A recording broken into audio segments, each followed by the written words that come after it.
오늘은 하나님이 기억하시는 사람이라는 제목으로 말씀을 나누려고 합니다. 누구 얘기일까요?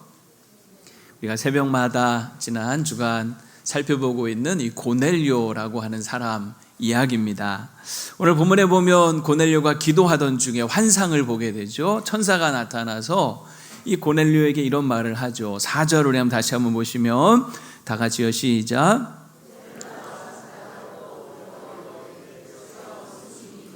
천사가 이르되 내 기도와 구제가 하나님 앞에 상달되어 기억하신 바가 되었나으니. 와, 여러분, 우리가 이런 말을 듣는다면 기분이 어떨 것 같아요?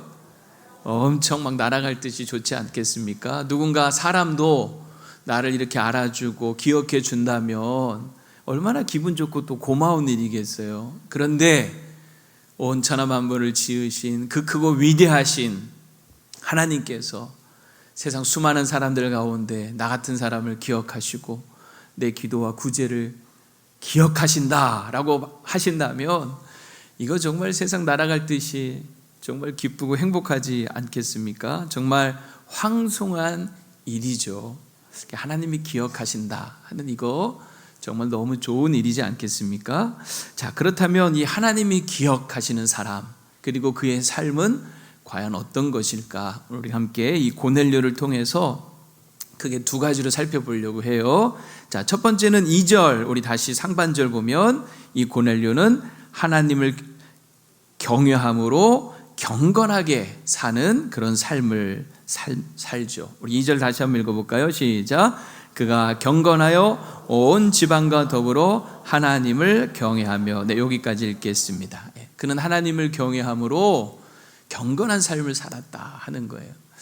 여러분, 이게 단순한 그런 내용이 아니라 말씀을 가만히 보면 참 쉽지 않다는 생각이 듭니다. 왜냐하면 자, 이 고넬료 어떤 사람이냐? 오늘 1절을 여러분 보시면 고넬료에 대한 소개가 나오죠. 가이사라의 고넬료라 하는 사람이 있으니 이달리아 부대라 하는 군대의 백부장이다 하는 겁니다. 여러분, 이 백부장은 100명의 부하를 거느리고 있는 그런 로마의 장교이죠. 우리가 생각할 때 상당히 높은 사람 같지만 사실은 이 로마 이 군대의 편제를 보면 이 100명이 가장 기본 단위예요. 그러니까 가장 기본 단위의 그 장교가 바로 이 백부장이라고 하는 거죠. 그래서 이 부하들을 이끌고 가장 최일선에서 앞장서서 전투도 하고 임무도 수행해야 되는 그런 장교가 바로 이 백부장입니다. 그러니까 우리로 치면은 소대장이나 중대장 정도 되는 그런 계급이라고 보시면 됩니다. 이런 백부장이 한 개의 군단에 몇 명 정도나 될까? 이 로마 한 개의 군단은 6,000명 정도로 보거든요. 그러면 6,000명을 100으로 나누면 몇이에요? 60이죠. 그래서 한 개의 군단에 한 60명 정도 이 백부장들이 있는 거죠. 그런데 그 군단이 로마 제국 안에는 한 개가 아니라 또 수십 개 되는 거죠. 그 많은 그런 이제 쉽게 하면 이제 같은 계급의 사람들이 있는 거죠. 전부 다 뭐겠어요? 동료이기도 하지만 경쟁자이기도 한 거죠. 그러니까 이런 경쟁자들을 다 제치고 부지런히 공을 세우고 인정을 받아서 자, 이 백부장에서 머물 수는 없잖아요. 이 백부장은 그야말로 시작인 거죠. 그 다음엔 또 어떻게 해야 돼요? 천부장도 돼야 되고, 그 다음에는 사령관도 돼야 되고, 그 다음에는 총사령관도 돼야 되고, 그 다음에는 총독도 돼야 되고. 그러니까 이 백부장이라고 하는 이 직책 속에 사실은 점점 자기가 앞으로도 올라가고 싶은 그 많은 위치와 자리들이 있는 거 아니겠습니까? 솔직히 이런 출세에 대한 욕심이 없는 사람이 있을까요? 백부장이라고 하는 군대 백부장이라는 이 자리에서 그런 출세에 대한 욕심이 없다? 사실 그 거짓말이죠. 여러분, 저가 이제 군대에서 오래 있지 않았습니까? 군인들에게 가장 중요한 게 뭘까요? 진급입니다. 진급. 가끔 어떤 분들 그런 소리 하는 분들이 있어요. 나는 진급에 욕심 없다고. 다 거짓말입니다. 욕심이 없을 수가 없어요. 그래서 우스갯소리로 진급 발표하는 날 되면은 국립묘지에서도 다 벌떡 일어난다. 혹시 내 이름 있나? 돌아가시고 나서도 그 미련을 못 버릴 정도로 이 진금이라고 하는 것은 군인들에게 있어서 너무 중요한 거죠. 자신의 명예가 달린 것뿐만 아니라 가족의 생계와 생존에도 연결되기 때문 아니겠습니까? 근데 여러분, 사실 이게 군인들만의 일이냐는 거예요. 제가 나와보니 오히려 민간 세상은 더 치열한 생존 경쟁 속에서 살아가고 있죠. 뭐 직장 생활을 하든 개인 사업을 하든 다 자신의 명예가 걸려 있고 자신의 생존과 생계가 걸려 있는 일들 아니겠습니까? 그러니 당연히 사람들에게 어떻게든 잘 보이고 또 어떻게든 공을 세워서 인정받고 소위 성공하고 출세해야 하는 거죠. 맞습니까? 이게 우리 현실이잖아요. 오늘 우리가 이 땅을 살아가는 삶의 현실 아니겠어요? 이 백부장 고넬료도 그런 현실을 살아가고 있는 거죠. 아침에 눈을 뜨면 오늘도 군복을 입고 그리고 출근을 하면서 그는 항상 그 치열한 생존 경쟁의 현장 속으로 나아가는 거죠. 그런데 그 고넬료가 오늘 2절에 보면 어떤 사람이었느냐 보면 참 특이해요. 2절 다 같이 한번 읽어볼게요. 시작. 그가 경건하여 온 지방과 더불어 하나님을 경외하며 됐습니다. 여기까지만 한번 보죠. 온 지방과 더불어 하나님을 경외하는 자였다. 그러니까 어찌 보면 이 냉혹한 이 현실과는 너무나 어울리지 않는 그런 모습처럼 보이지 않습니까? 사실 그는 분명히 이방인이었는데 어떻게 하나님을 경외하게 되었는지 사실 그 경위는 우리가 자세히 나와 있지는 않아요. 하지만 분명히 그는 하나님을 경외하는 그 유대인들을 보면서 그들의 삶에 상당한 매력을 느끼고 영향을 받았을 것 같아요. 그래서 당시 그 헬라 문화 속에 또 이 로마의 그 다신교라고 하는 이것을 다 버리고 유일신 하나님, 유일신 하나님을 경외하기 시작했다라고 하는 거죠. 이 경외라는 말 무슨 뜻일까요? 경외, 두려워하다라는 그런 의미가 있죠. 두려워함이란 뜻이에요. 여러분, 군인이 두려운 것이 있겠습니까? 군인은 두려운 게 있어서는 안 되죠. 아무리 강한 적 앞에서도 군인은 두려워해서는 안 되는 거예요.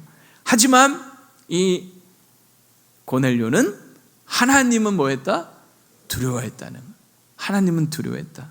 이 말은 무슨 말입니까? 그는 하나님이 정말 살아계신 신이다라고 믿은 거예요. 많은 이방의 종교들이 있고 신들이 있고 우상들이 있었지만 그런 잡신이나 우상 따위가 아니다라고 그는 분명히 생각을 한 거죠. 그래서 하나님은 보이지는 않지만, 눈에 보이지는 않지만 다른 모든 종교의 신들은 다 우상, 이거 보이는 뭐가 있잖아요. 하지만 하나님은 보이지는 않지만 그러나 분명히 그분은 살아계신 신이다라고 하는 것을 인식하고 또 인정하면서 그렇게 그 앞에서 산 거죠. 그러니 여러분, 함부로 살 수 있겠습니까? 함부로 살 수가 없는 거죠. 늘 두렵고 떨림으로, 그래서 경건한 삶을 사는 거예요. 무슨 삶을 살았다고요? 경건한 삶을 사는 거예요. 이 경건이란 말도 참 귀한 단어인데 경건이 무엇일까? 야고보서 1장 26절에서 27절에 보면 이렇게 경건에 대해서 소개해요. 누구든지 스스로 경건하다 생각하며 난 경건해 라고 말하면서 실제는 보니까 자기 혀를 재갈 물리지 아니하고, 두 번째, 자기 마음을 속이면, 늘 거짓말하고 속이면 이 사람의 경건은 헛것이다, 참되지 않다는 거죠. 27절에 하나님 아버지 앞에서 정결하고 더러움이 없는 경건은 세 번째 뭐예요? 고아와 가부를 그 환난 중에 돌보고, 네 번째, 자기를 지켜서 세속에, 저 4번으로 고치세요, 물들지 아니하는 그것이다 라고 말하는 거예요. 이거 어떤 분이 이거를 좀 더 쉽게 이렇게 설명을 했더라고요. 경건이란 뭐냐, 한번 따라합시다. 하나님 있는 삶. 무슨 삶? 하나님 있는 삶. 이 반대는 뭐죠? 불경건. 불경건은 뭐겠어요? 하나님 없는 삶. 여러분, 경건과 불경건의 차이는 내 삶에 하나님이 있느냐 없느냐의 차이라는 거죠. 늘 하나님을 인식하며 내 삶에 하나님을 두려워하는 사람이 경건한 삶을 사는 거고, 하나님이 어디 계시냐? 하나님 없이 사는 사람은 자기 멋대로 불경건하게 살더라 하는 거죠. 가만히 보면 정말 하나님을 두려워할 줄 모르는 사람들이 온갖 죄를 짓고, 그리고 죄를 짓고도 회개할 줄 모르고 계속 문제를 일으키는 거 아니겠습니까? 근데 이 고넬료는 이방인이었지만 그의 삶은 하나님 있는 삶이었다는 거예요. 늘 하나님 앞에 그 실존하시는 그 하나님을 두려워하며 살았다 하는 거죠. 그러니 여러분, 이런 고넬료를 하나님이 기억하실 만큼 기뻐하실 수밖에 없는 거죠. 하지만 출세에는 도움이 될까요, 안 될까요? 성공에는 도움이 될까요, 안 될까요? 사실 성공하고 출세하는 데는 이런 일들이, 하나님을 두려워하는 이 일들이 별로 도움이 안 되는 거죠. 오히려 지장을 주고 방해만 가져올 뿐 아니겠습니까? 여러분 한번 생각을 해보세요. 로마 백부장으로서 이 치열한 생존 경쟁 속에 살아갈 때 유대인처럼 그 살아계신 하나님을 경외하면서 음주가물을 함부로 할 수 있겠습니까? 음담패설을 함부로 그 입에 담을 수가 있겠습니까? 그럴 수 없는 거죠. 그는 분명히 경건한 삶 살았잖아요. 그 혀에 쟁하를 물리고 자기 자신을 속이지 않고, 그리고 오히려 고아와 갑으로 환난 중에 어떻게 보면 자기가 착취하고 세금을 수탈하고 해야 될 그 대상을 오히려 돕고, 자기를 지켜서 새 속에 물들지 않으려고 그렇게 몸부림치며 산다? 이게 여러분 쉽지 않은 거죠. 아마 사람들로부터 끊임없이 많은 지탄과 공격을 받았을 거예요. 너 지금 뭐 하는 거냐? 얼마나 많은 공격을 받았겠습니까? 그러니 하나님을 경외하는 삶을 산다라고 하는 것이요, 쉽지 않은 거죠. 로마 백부장으로서 그런 많은 것들을 포기해야 됐을 거예요. 많은 것들을 손해봐야 됐을 거예요. 그를 걱정하는 사람들은 한마디씩 다 했을 겁니다. 야, 너 그렇게 하면 승진 못해. 너 출세 안 할 거야? 그러다 너만 낙오된다. 윗사람 눈밖에 나면 너 어쩌려고 그래? 이런 소리들 여러분 듣지 않았겠냐는 거예요. 자, 그런데 중요한 것은 그럼에도 불구하고 그가 정말 두려워한 것, 경외한 것은 사람이 아니라 누구였다고요? 하나님이었다라는 거죠. 하나님을 경외하는 삶을 살았다는 거예요. 예수님 말씀이 떠오릅니다. 유명한 말씀, 마태복음 10장 28절, 몸은 죽여도 영혼은 능히 죽이지 못하는 자들을 두려워하지 말고 오직 몸과 영혼을 능히 지옥에 멸하실 수 있는 이를 두려워하라. 이거 우리 너무 잘 아는 말씀이잖아요. 너무나 잘 알지만 실제로 이렇게 사는 것은 참 어렵죠. 눈에 보이지 않는 하나님보다 눈에 당장 보이는 사람을 두려워하며 살 때가 얼마나 많아요. 그런데 우리는 잘 아는 말씀이지만 이대로 살기가 참 못하는데, 오히려 여러분 이 고넬료는 이 말씀을 알 턱이 없죠. 예수님이 남기신 이 말을 그가 들었을 리도 없잖아요. 그런데도 실제로 그는 그렇게 살고 있는 거예요. 참 멋진 인생 아닙니까? 저는 군에서 참 이런 믿음 좋은 분들을 참 많이 만났어요. 한 분은 이런 분이 있었어요. 제가 육군본부교회 담임할 때에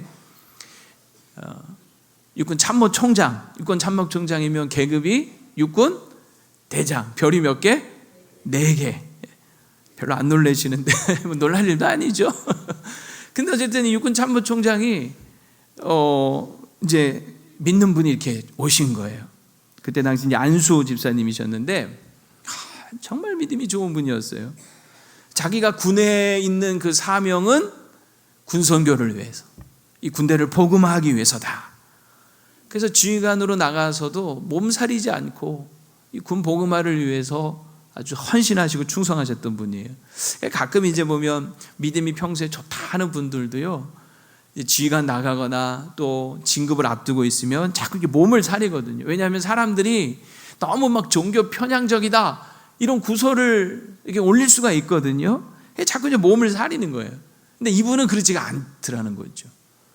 그가 연대장일 때나 나중에 별 들다고 사단장 나갈 때나 별 셋 달고 군단장 나갔을 때나 항상 그분은 그럼 정말 두려워하지 않고 사람들의 뭐 말이나 시선 이런 거 두려워하지 않고 복음을 위해서 또 군인교회를 위해서 열심히 자신의 맡은 그 사명을 감당하시는 거예요. 특히 이분이 뭘 주로 하셨냐면은 우리가 지금 우리 T 성경 공부하잖아요. 이 군에서도 이 군인교회에서 엄청나게 활발하게 이게 보급이 돼서 군인교회마다 뭐 병사들부터 시작해서 군인 가족들 또 우리 군 간부들 다 이 성경 공부 많이 하는데 여기에 앞장서시는 거예요. 여기에. 그래서 자기가 직접 티 인도를 하는 거예요. 우리도 지금 티 인도하시는 평신도들 계시잖아요. 군단장 할 때도요, 별 셋 달고 토요일이면은 부하들 모아놓고 직접 자기가 인도를 하는 거예요. 좋겠어요? 안 좋겠어요? 얼마나 좋겠어요. 군단장님이 자기들을 모아놓고 티 인도를 해주는 거예요. 그러다가 이분이 이제 제가 육군 담임할 때에 대장으로 진급을 하고 그리고 육군 참모총장으로 오신 거죠. 근데 이제 정부에서 이게 뒷이야기예요, 사실은. 이게 시간이 좀 오래된 이야기이기 때문에 이제 편하게 얘기할 수 있을 것 같은데 막판까지 이분을 진급시키고 총장으로 임명할까 말까 고심을 했다는 거예요. 그 이유가 뭐냐? 이 사람 실력도 좋고 인품도 훌륭하고 사람들에게 인정도 받고 경력도 다 좋은데 너무 신앙심이 좋아서 이게 걱정이다. 이게 이제 정부의 고민이었대요. 그래서 막판까지 고심을 하다가 정말 임명하기 직전에 전화가 왔대요. 당신 다 좋은데 이것만 조심하면 좋겠다. 어떻게 할래? 이분이 뭐라고 했을까요? 보통 우리 같으면 이제 정말 와 별내 이거 달고 총장 나가면 최고의 영예 아닙니까? 예, 알겠습니다. 제가 지금부터는 조심하겠습니다. 그래야 될 거 아니에요. 근데 이분이 뭐라고 했냐면 제가 진급을 못하고 총장을 못하면 못했지 제 신앙의 정체성과 사명을 감출 수는 없습니다. 이렇게 밝혔다는 거예요. 제가 그 총장 공간에 가서 신방할 때 본인 그 얘기를 하시더라고요. 진짜 시퍼렇게 살아있는 정권도 두려워하지 않고 누구만 두려워한 거예요? 오직 하나님만 두려워한 거죠. 야, 이게 사람이 쉬운 게 아니잖아요. 이게 이 권력과 계급 앞에 약해질 수밖에 없는데 어떻게 이분이 이럴 수 있을까? 어떻게 이럴 수 있을까요? 하나님이 진짜로 살아계시다는 것을 믿은 거죠. 그리고 그 하나님이 우리 모든 인간의 생사화복을 주관하시는 분이라는 것을 믿은 거죠. 그래서 이분이 총장할 때도요, 그 총장 정도 되면 이제 뒷짐지고 있어도 될 만하잖아요. 역시나 부하들 모아놓고 성경 공부 티 인도하시더라고요. 그 부인 권사님도 티 인도하는 거예요. 그러니 여러분 부흥이 될까요, 안 될까요? 너도 나도 그냥 다 티 하겠다고 줄 서는 거죠. 이분이 뭐 그렇다고 신앙생활만 그렇게 열심히 한 거냐? 그렇지도 않아요. 군에서도 그 탁월한 식견과 지혜와 실력으로 정말 우리 육군의 발전을 한 몇십 년 앞당길 정도로 어마어마한 기여와 공을 결국 세우더라고요. 참 정말 멋진 인생이죠. 여러분 다니엘과 세 친구가 생각나더라고요. 바벨론으로 포로로 끌려갑니다. 그나마 그래도 그 가운데 발탁이 되어서 이 왕궁에 거하면서 왕이 주는 진미와 포도주로 이제 훈련을 받는 거죠. 그야말로 출세길이 열린 거지 않습니까? 여기서 잘만 인정받으면 뭐 탄탄대로 승승장구할 수 있는 거죠. 그러나 이 다니엘 출세에 급급하지 않습니다. 오히려 왕이 주는 포도주와 그 음식으로 자신을 더럽히지 않기로 뜻을 정하잖아요. 참 멋지죠. 그런데 한편으로 우리 이런 생각도 하잖아요. 아니 왜 그렇게 어렵게 살아? 그냥 좀 쉽게 살지. 뭐 그깟 포도주와 그 진미가 뭐 그거 뭐 엄청난 거라고 그냥 먹고 편하게 살지 뭘 저렇게 사나. 근데요, 그렇게 살 수가 없는 거죠. 그 이유가 뭐예요? 하나님이 진짜 살아계시다는 것을 믿으니까. 그 하나님이 역사의 흥망성쇠를 주관하시는 분이라는 것을 믿으니까. 그렇게 쉽게 살 수 없는 거죠. 대충 타협하면서 적당히 살 수가 없는 거죠. 그 하나님 앞에 그 하나님을 두려워하면서 경건한 삶을 살 수밖에 없는 거죠. 다니엘의 세 친구도 마찬가지 아닙니까? 느부갓네살 왕이 금신상 세워놓고 그 앞에 다 절해라. 절하지 않는 자는 풀무에 던져 넣으리라. 그래도요, 이 세 친구 절하지 않죠. 발각됩니다. 왕 앞에 끌려갑니다. 이제 정말 풀무불 앞에 던져질 위기에 처한 거죠.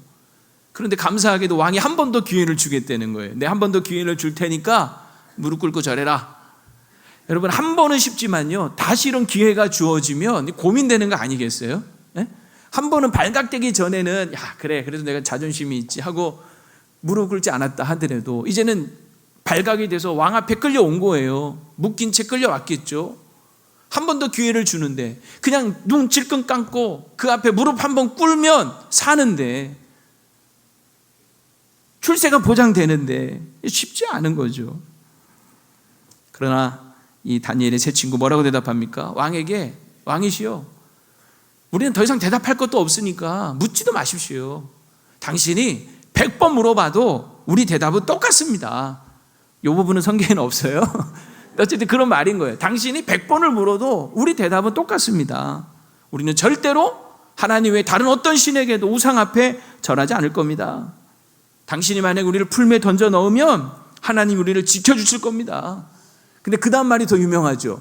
만약에 그렇게 하지 아니하실지라도, 즉 풀무에 들어갔을 때 하나님 우리를 지켜주시지 않아서 그냥 홀라당 잿더미로 다 죽는 한이 있더라도 우리는 하나님 외에 다른 것을 섬기지 않습니다. 딱 그렇게 얘기하는 거예요. 여러분, 멋지죠? 와. 여러분, 이런 사람들을 하나님이 주목하지 않으실 수가 없는 거죠. 이런 사람을 기억하지 않으실 수가 없는 거죠. 결국 여러분 어떻게 됩니까? 이 다니엘 뜻을 정하고 왕의 주는 진미와 포도주로 자기를 더럽히지 않기로 했지만 결국 그것을 먹는 사람들보다 그 얼굴이 더 윤택이 나고 더 빛나죠. 그 지혜와 지식은 10배 이상 뛰어났고 바벨론의 모든 술객들보다 더 하나님의 그 이상을 깨닫는 지혜를 하나님이 주셨지 않습니까? 풀무불에 던져졌던 이 세 친구도 어떻게 됐어요? 정말 머리털 하나 끄슬리지 않고 그 옷에서는 불냄새 하나 나지 않고 멀쩡히 살아나오죠. 그래서 그 이방왕 앞에서 살아계신 하나님을 증거하고 하나님께 영광을 올려드리지 않습니까? 하나님은 그런 자들을 더 높이시고 형통하게 하시죠. 여러분, 이 하나님 여러분 믿으시기를 축복합니다. 하나님은 분명히 살아 계세요. 그 안에 우리의 생사화복과 역사의 흥망성쇠를 주관하시는 분이십니다. 그 하나님을 정말 믿는다면 우리 하나님을 두려워하면서 경건한 삶을 살아야 하는 거죠. 우리가 무엇인가 주님을 위해서 잃는 것이 있다면요, 그 잃는 것과는 비교도 할 수 없는 것을 하나님은 반드시 우리에게 얻게 하실 줄로 믿습니다. 고넬료가 그랬죠. 사실 고넬료가 백부장으로서 이 하나님을 경외하는 삶을 살 때에 분명히 잃는 것이 왜 없었겠어요. 많은 것들을 잃었을 거예요. 하지만 그가 얻은 것들이 너무나 많죠. 제가 한번 쭉 정리를 한번 해봤어요. 첫 번째, 응답을 받죠. 그가 기도한 것을 응답받아서 하나님께서 이 가이사르로부터 53km나 떨어져 있는 욥바에 있던 베드로를 연결시켜 주시고 그 베드로를 이 고넬료를 위하여 보내주시지 않습니까? 환상을 통하여 이 베드로를 설득하고 등 떠밀어서 결국 이 베드로와 이 고넬료를 만나게 하시죠. 하나님의 응답이에요. 여러분, 정말 하나님께서 얼마나 이 고넬료를 위하여 열심을 내시는지 모릅니다. 두 번째는 사람을 얻죠. 그가 그렇게 하나님을 경외하면서 경건한 삶을 살 때 선한 영향력을 끼치는 거죠. 그래서 온 집이, 가족이 다 함께 하나님을 경외하고, 우리가 오늘 본문에 보면은 이 종들, 부하들 중에도 경건한 자들이 생기고, 나중에 이제 뒤에 이어지는 말씀에 보면 자기의 친구들과 친척들이 다 한자리에 모여서 말씀을 듣고, 여러분 놀라운 일이죠. 정말 자기가 사랑하고 아끼던 사람들을 얻는 거예요. 나중에는 유대인들로부터도 존경을 받고 칭찬을 받게 되잖아요. 우리가 사람을 이렇게 얻는다, 사람들로부터 이렇게 인정을 받는다, 특히 가까운 사람들로부터, 정말 귀한 일 아닙니까? 세 번째는 구원을 받죠. 그는 유대교 신앙에 머물러 있었는데 베드로를 하나님이 보내셔서 화평의 복음, 예수 그리스도의 그 생명의 복음을 듣게 하심으로 그가 예수님을 영접하고 영생을 얻고 구원을 받은 거예요. 얼마나 여러분 놀라운 은혜입니까? 그리고 성령을 받죠. 유대인들에게 임했던 그 성령이 이방인 최초로 이 고넬료와 그 가정에 임하신 거예요. 오순절날 임했던 그 성령이 이 고넬료 가정에 임하시는 거죠. 가장 귀한 선물, 하나님의 선물이 성령이 임하십니다. 그리고 세례를 받죠. 믿음의 공동체 한 일원이 되는 거예요. 여러분, 이게 얼마나 큰 기쁨입니까? 그래서 우리가 분명히 기억하십시오. 우리가 주님을 경외하면서 경건하게 살면요, 잃는 것이 있어요. 그러나 그보다 비교할 수 없이 더 좋은 것들을 하나님이 얻게 하실 줄로 믿습니다. 그러면 여러분, 세상 살면서 여러분 다 누구나 이 치열한 생존 경쟁 속에서 사람에게도 잘 보여야 되고 출세도 해야 되고 성공도 해야 하지만, 그것 때문에 신앙도 버리고 양심도 헌신짝처럼 버리는 그런 인생이 아니라, 모든 것을 다 주관하시는 그 하나님께 인정받기 위하여 하나님이 기억하시는 경건한 삶을 살 수 있기를 축복합니다. 두 번째는 이 고넬료의 삶, 하나님이 기억하시는 삶 무엇이냐? 하나님께 상달되는 기도와 구제를 올려드리는 삶이었다 하는 거예요. 여러분, 하나님을 경외함으로 경건하게 사는 삶은 반드시 이 기도와 구제의 삶으로 나타납니다. 우리 2절, 우리 이제 후반절 다시 보면, 자, 오늘 2절 중심으로 계속 봅니다. 자, 2절 후반절, 백성을 시작.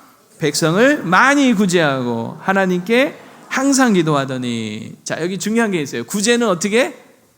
많이. 기도는 항상. 다시, 구제는 많이, 기도는 항상. 구제는 찔끔, 기도는 어쩌다, 이게 아니라 구제는 많이 하고 기도는 항상 하고. 기도라고 하는 것은 하나님께로 향하는 창입니다. 그리고 구제라고 하는 것은 사람에게로 향하는 창이죠. 이 두 창문이 활짝 열린 거예요. 열려 있어야 될 창이 딱 닫혀 있으면 얼마나 답답해요. 근데 이 창이 활짝 열려 있었던 사람이죠. 이 열린 창문으로 이 기도와 구제가 하나님께 상달된 거예요. 이 상달됐다라는 말은요, 올라갔다, 도달했다 하는 의미입니다. 이 구약에 보면 이 제사를 드릴 때 이 제물을 태워서 드리잖아요. 그럼 거기서 뭐가 나와요? 연기가 나죠. 그 연기가 하늘로 이렇게 올라가잖아요.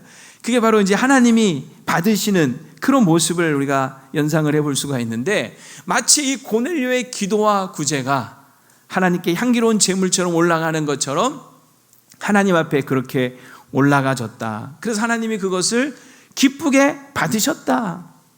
그리고 응답하셨다라고 하는 거죠. 여러분, 꼭 기억합시다. 우리의 기도를 하나님은 반드시 들으시고 우리의 작은 신음소리 같은 그 기도에도 반드시 응답하실 줄로 믿습니다. 우리의 기도는 땅에 그냥 떨어지는 게 아니라 하늘로 올라가서 어디에까지 올라가요? 하나님 앞까지 올라가는 거죠. 하나님 받으시는 거예요. 영국의 유명한 F.B. 마이어라는 목사님이, 좀 오래된 얘기예요. 배를 타고 대서양을 건널 때 있었던 일이랍니다. 주인이 되어서 이제 선상에서 광고를 하고 믿는 사람들 모이세요 하고 예배를 드렸대요. 그때 이 마이어 목사님의 설교 제목이 뭐였냐면, 기도는 반드시 응답된다. 이런 설교 제목이었대요. 근데 그 배에 또 아주 그 당시에 유명한 무신론자 한 명이 타고 있었는데, 항해가 오래되고 지루하다 보니까 또 유명한 이 마이어 목사님이 설교한다니까 한번 설교나 들어볼까 하고 참석을 했답니다. 그리고 설교가 다 마친 후에 한 사람이 물어봤대요. 오늘 설교 어떻게 생각하냐고. 그랬더니 이 무신론자가 두 번도 생각하지 않고 이렇게 대답했대요. 나는 한마디도 믿지 못하겠습니다. 아니, 계시지도 않는 하나님이 무슨 우리 기도를 응답하신다는 겁니까? 하고 쏘아붙인 후에 이제 자기 선실로 이제 돌아가더랍니다.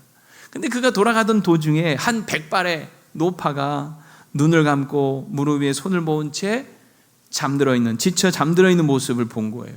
근데 이 사람이 무슨 생각이 났는지 갑자기 자기 주머니에 있던 오렌지 2개를 그 사람 무릎 위에 살포시 놓았답니다. 그러자 인기척을 느낀 이 사람이 눈을 뜨고 자기 무릎 위에 놓여 있는 이 오렌지를 보면서 너무나 기뻐하면서, 하나님 감사합니다, 하나님 정말로 살아계십니다 하면서 그 오렌지를 맛있게 까서 먹더라는 거예요. 근데 이걸 본 무신론자가 어이가 없는 거죠.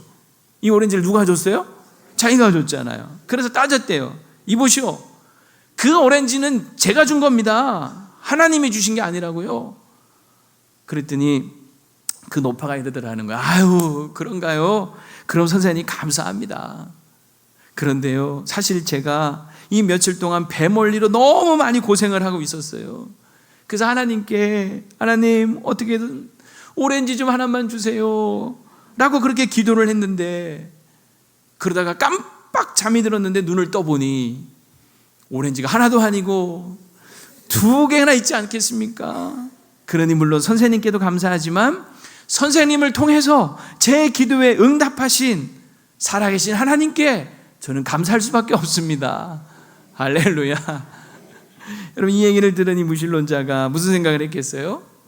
야, 자기 같은 이 무신론자를 통해서도 응답하시는 하나님이 정말 계신가? 살아계신가?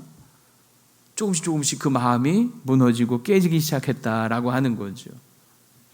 여러분, 하나님은 분명히 살아계시고 우리의 기도를 들으시는 분인 줄로 믿습니다. 그러므로 항상 기도하십시오. 쉬지 말고 기도하십시오. 범사에 기도하십시오. 작은 것에도 기도하세요. 하나님은 우리의 작은 신음소리도 들으시는 분이십니다. 근데 여러분, 우리가 여기서 한 가지 좀 기억할 것이 있어요. 자, 하나님께 기도가 상달됐다라고 표현한 이 속에서 하나님께 상달되지 않는 그런 기도와 구제는 있는가? 있을까요? 없을까요? 하나님께 상달되는 기도가 있다면, 하나님께 상달되지 않는 기도, 그런 구제가 있는가? 있습니다. 아니, 무슨 말도 안 되는 소리입니까? 말도 되지 않는 것 같지만 사실이에요.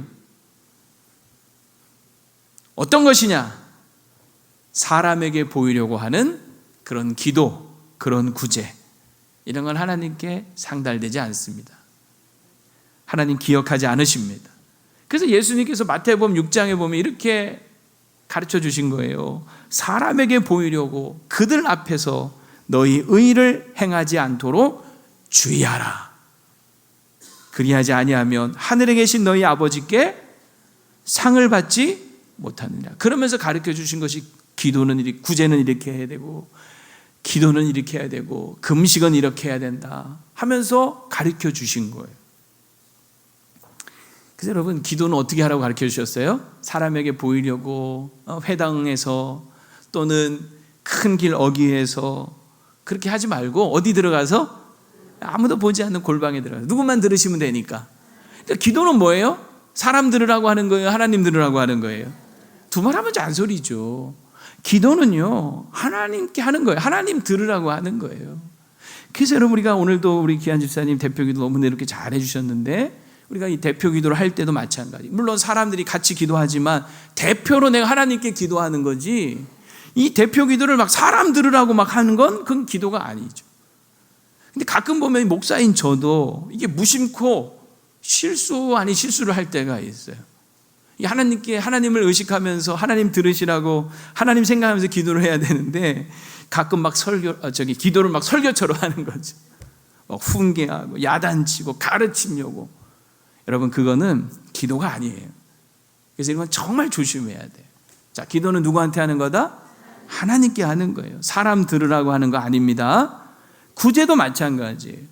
우리가 구제할 때 예수님께서 뭐라고 하셨습니까? 사람에게 보이려고 막 나팔 불면서 하지 말고 오른손이 하는 것을 왼손이 모르게 하라라고 하셨잖아요. 여러분, 이 고아원에 이제 가서 우리가 뭐 봉사도 하고 또 구제도 하고 하는데, 이 고아 원장님들이 정말 싫어하는 게 있대요. 뭘까?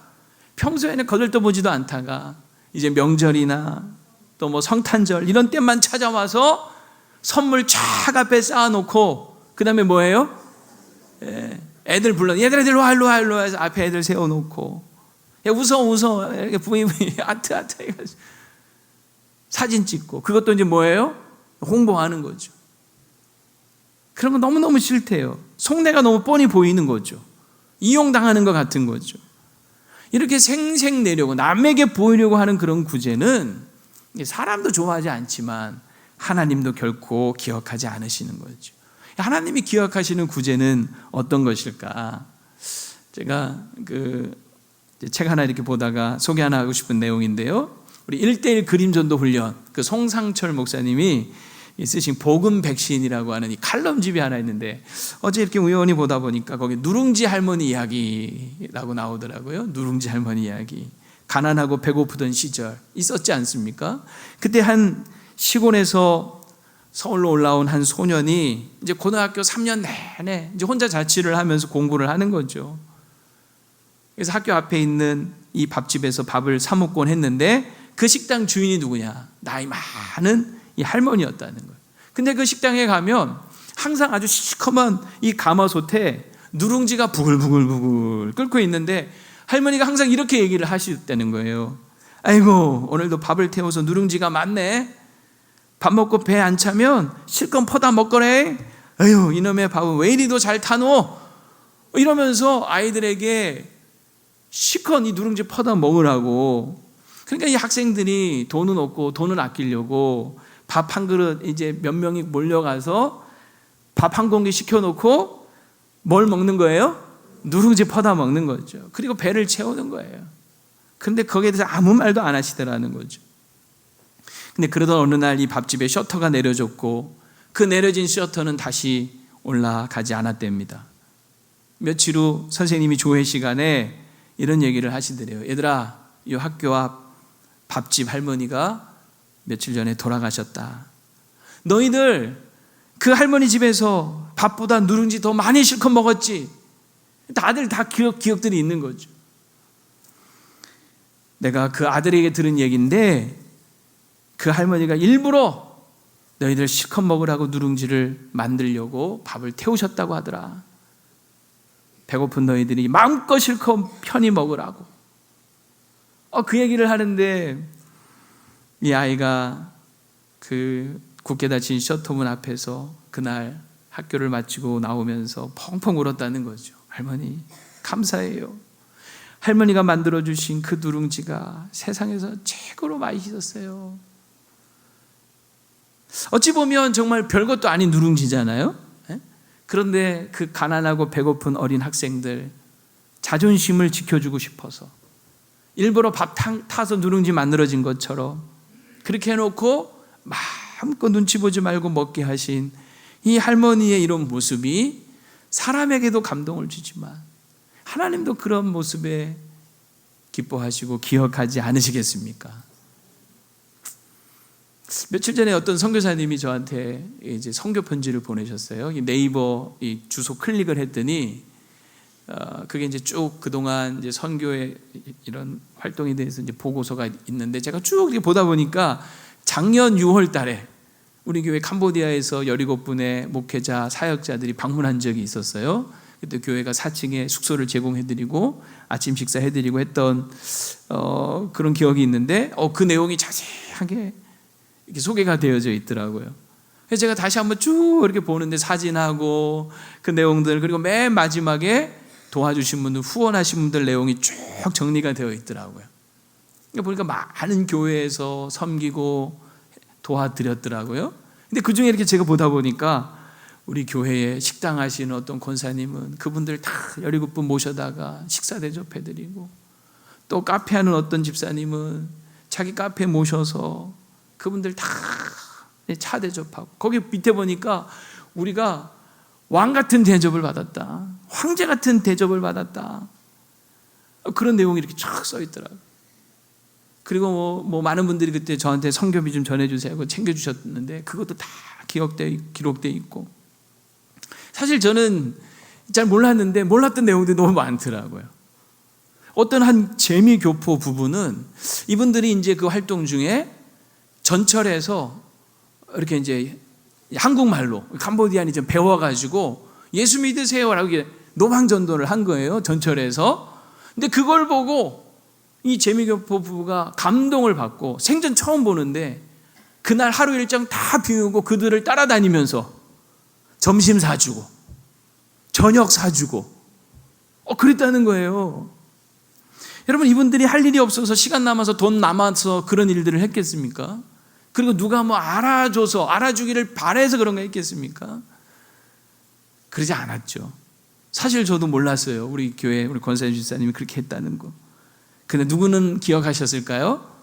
하나님은 다 기억하시는 거죠. 하늘나라에 가면 이 선교사님 나름대로 꼼꼼히 적으셨더라고요. 야, 하나님께서 이렇게 우리의 기도와 이 구제에 대해서 다 기억하시고 기록해 놓고 계시지 않을까 하는 그런 생각이 들더라고요.